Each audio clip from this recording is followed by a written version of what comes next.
বউ মারা গেলে বুঝবেন যে আসলে আপনার বউয়ের মূল্যটা কত বেশি। একজন পুরুষ ওয়াইফ বেঁচে থাকা অবস্থায় সহজেই তার ওয়াইফের মূল্য বুঝতে পারে না, তার স্ত্রীর ভ্যালু বুঝতে পারে না। কিন্তু মরে গেলে পুরুষ হাড়ে হাড়ে বুঝে যে বউ কাকে বলে, যে সবচেয়ে বেশি কাজ করে এবং অবহেলিত সবচেয়ে বেশি হয়।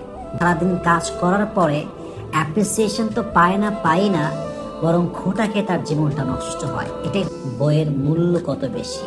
আমার মনে হয় পৃথিবীতে সবচাইতে সস্তা শ্রমিক হচ্ছে বউ।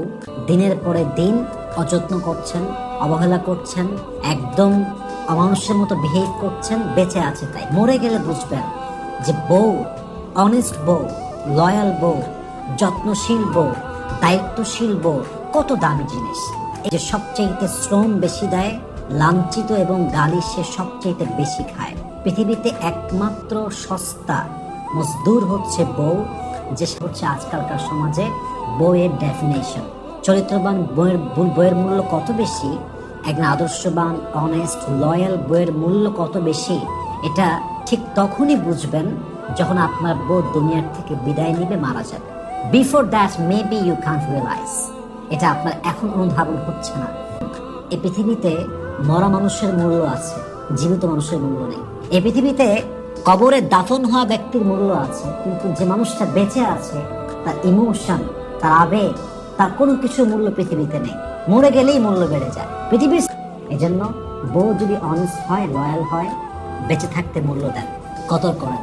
মারাত্মক একটা হাদিস বলে ফেলি, আপনি বড় আল্লাহওয়ালা হতে পারেন, বড় মুহাদ্দিস হতে পারেন, বড় মুফাসসির হতে পারেন, বড় লেকচারার হতে পারেন, কিন্তু যদি আপনার বউ বলে আমার স্বামী চরিত্রহীন, আমার স্বামী দায়িত্বশীল নয়, আমার স্বামীর ভেতরে ঘাপলা আছে, ঝামেলা আছে, অনেক সমস্যা আছে, এবং সে সত্য বলছে, আপনার জান্নাত হারাম হয়ে যাবে, আপনি জান্নাত পাবেন না।